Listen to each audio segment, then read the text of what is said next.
Kamu pikir, kalau sudah berkorban habis-habisan untuk orang yang kamu cintai, mereka tidak akan pernah meninggalkanmu? Aku dulu juga berpikir begitu. Aku kerja 30 tahun. Aku jual tanah warisan. Aku serahkan semua yang aku punya kepada anak-anakku. Dan tahu apa yang terjadi setelah itu?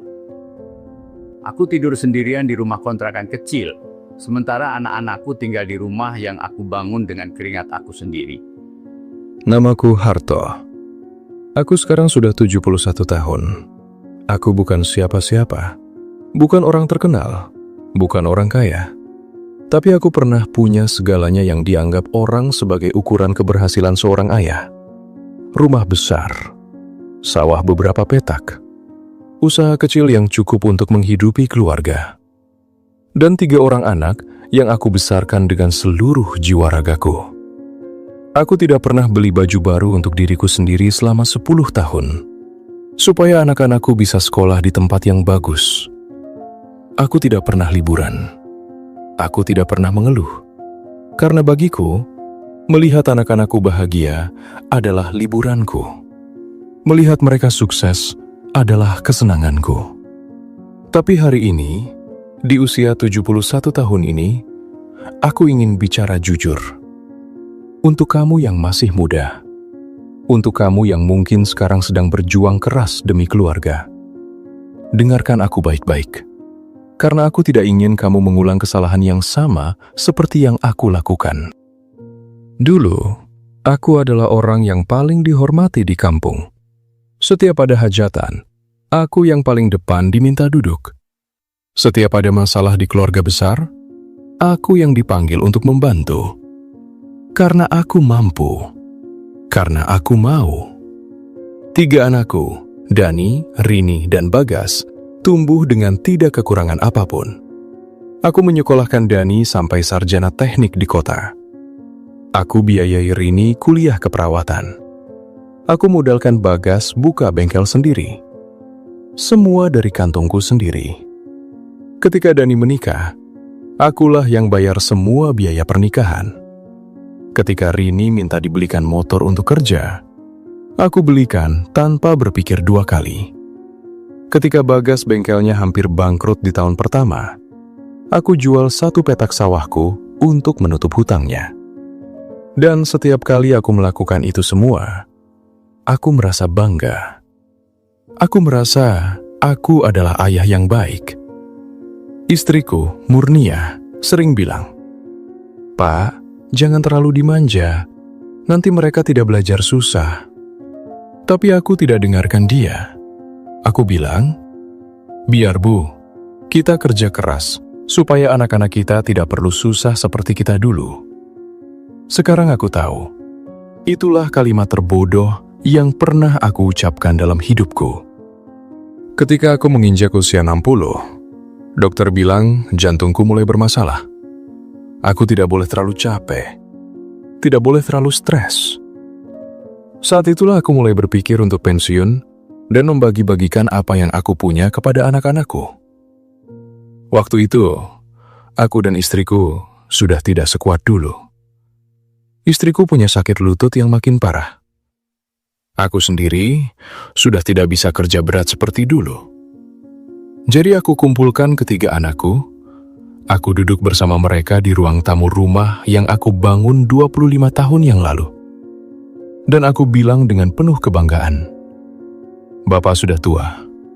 Bapak ingin kalian yang mengurus semua ini sekarang. Rumah ini untuk kalian bertiga. Sawah yang tersisa, Bapak bagi rata. Usaha warung Bapak, Dani yang pegang. Kalian jaga adik-adik kalian ya." Mereka semua menangis waktu itu. Mereka peluk aku. Mereka bilang terima kasih. Dani bilang, "Bapak tenang saja.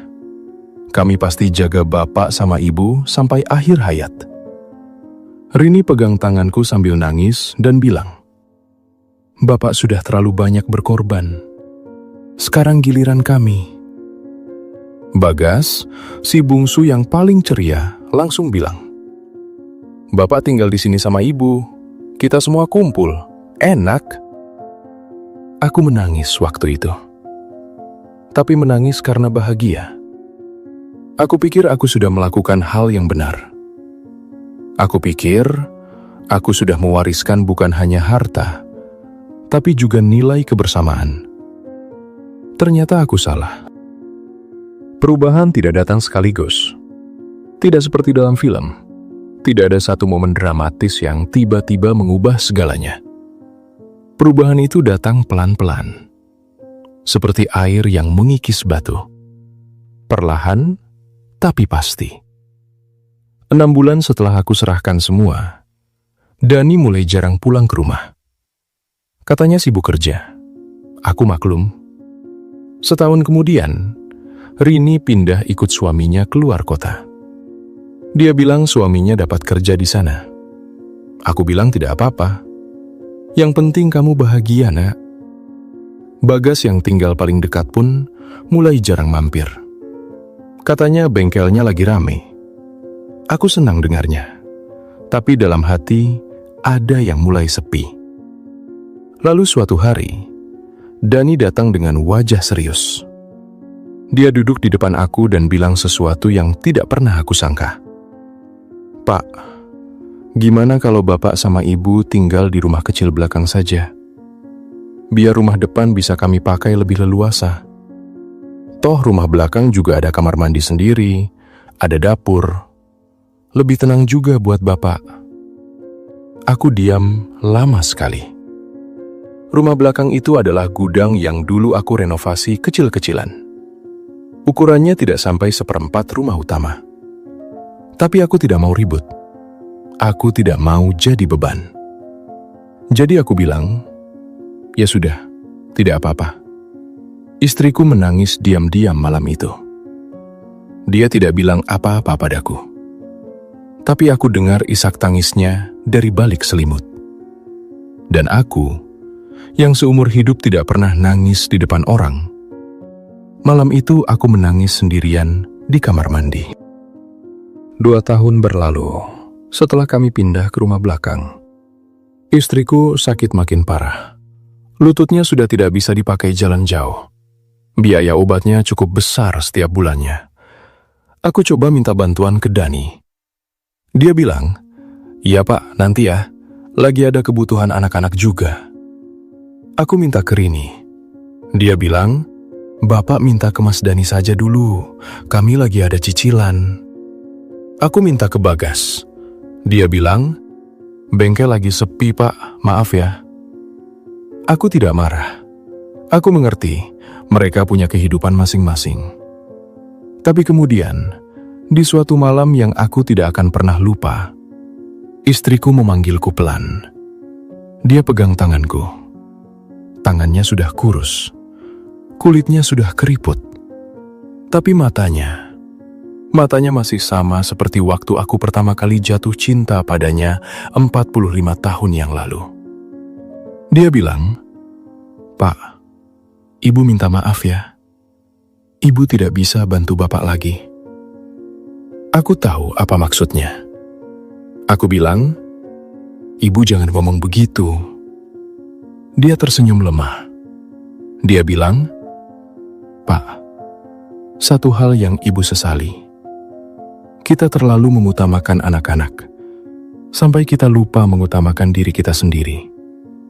Seharusnya kita juga punya tabungan untuk kita berdua. Maaf ya Pak, Ibu tidak pernah bilang ini dari dulu." Seminggu setelah malam itu, istriku pergi. Dan aku, di usiaku yang 68 tahun waktu itu, berdiri di pemakaman istriku seorang diri karena Rini tidak bisa pulang. Katanya tidak ada tiket.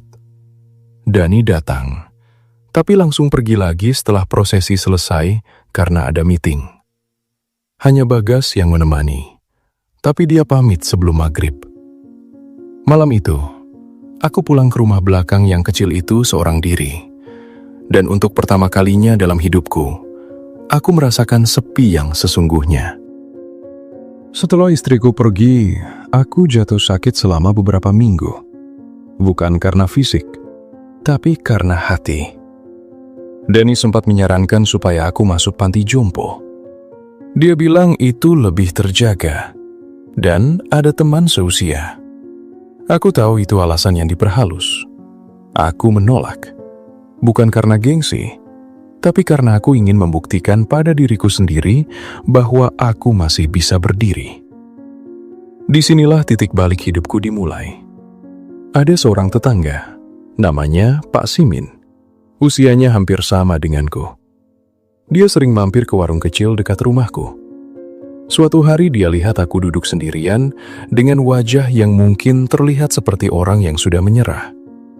Dia duduk di sebelahku. Dia tidak banyak bicara. Dia hanya pesan 2 gelas teh dan dia dorong 1 gelas ke arahku. Lalu dia bilang, "Orang yang masih hidup belum boleh berhenti." Itu saja, 8 kata. Tapi 8 kata itu menghantam dadaku seperti batu besar. Aku mulai keluar rumah lagi. Aku mulai ke masjid setiap subuh. Aku mulai ngobrol dengan orang-orang. Aku mulai menulis di buku kecil semua pelajaran hidup yang aku dapatkan selama 71 tahun ini. Dan perlahan, aku menemukan sesuatu yang tidak pernah aku sadari sebelumnya. Selama ini aku hidup untuk orang lain. Untuk istriku, untuk anak-anakku, untuk kampungku. Tapi aku tidak pernah hidup untuk diriku sendiri. Dan sekarang, di usia 71 tahun, inilah pertama kalinya aku belajar mencintai diri sendiri. Kalau kamu masih muda dan mendengarkan ceritaku ini, aku ingin kamu benar-benar menyimak bagian ini. Pertama, jangan serahkan semua yang kamu punya kepada siapapun sebelum kamu benar-benar siap untuk tidak memiliki apa-apa. Termasuk kepada anak kandungmu sendiri. Cinta itu nyata. Tapi ketergantungan finansial bisa mengubah dinamika keluarga dengan cara yang tidak pernah kamu bayangkan. Kedua, sisihkan untuk dirimu sendiri. Bukan karena kamu egois, tapi karena kalau kamu tidak punya apa-apa untuk dirimu sendiri di hari tua, kamu akan menjadi beban bagi orang yang kamu cintai. Dan itu justru lebih menyakitkan dari apapun. Ketiga, anak yang baik tidak ditentukan dari seberapa banyak yang kamu berikan kepada mereka. Aku memberikan segalanya. Tapi, aku tidak mengajarkan mereka untuk bertanggung jawab, untuk bersyukur, untuk tidak mengambil lebih dari yang mereka butuhkan. Itulah kesalahanku sebagai orang tua. Keempat, jaga pernikahanmu, jaga pasanganmu. Aku menyesal tidak pernah mengajak istriku berlibur. Tidak pernah membelikannya sesuatu hanya karena aku ingin, bukan karena ada keperluan. Aku selalu berkata, nanti, nanti, nanti. Dan sekarang, tidak ada lagi waktu untuk nanti. Kelima, punya kehidupan sosial di luar keluargamu. Punya teman, punya komunitas. Karena ketika keluargamu tidak ada, kamu tidak akan benar-benar sendirian. Pak Simin yang menyelamatkan aku bukan dari darah dagingku sendiri. Dia hanya tetangga biasa yang peduli. Aku tidak menceritakan ini untuk menyalahkan anak-anakku. Mereka bukan orang jahat. Mereka hanya manusia biasa yang tidak pernah aku ajarkan cara menjadi lebih baik. Dan itu salahku. Tapi aku juga tidak mau kamu meninggalkan cerita ini dengan perasaan takut atau benci kepada keluargamu. Yang aku inginkan adalah sederhana saja. Hiduplah dengan bijak. Cintai keluargamu, tapi jangan mengorbankan dirimu sampai habis. Berikan yang terbaik, tapi juga sisakan yang terbaik untuk dirimu sendiri. Karena pada akhirnya, tidak ada penerbangan yang bisa membawa penumpang dengan selamat kalau pilotnya sendiri kehabisan napas. Aku Harto, 71 tahun, masih belajar hidup. Dan kamu, yang masih punya waktu lebih banyak dariku, tolong jangan buang waktu itu untuk menyesali hal-hal yang seharusnya bisa kamu cegah dari sekarang.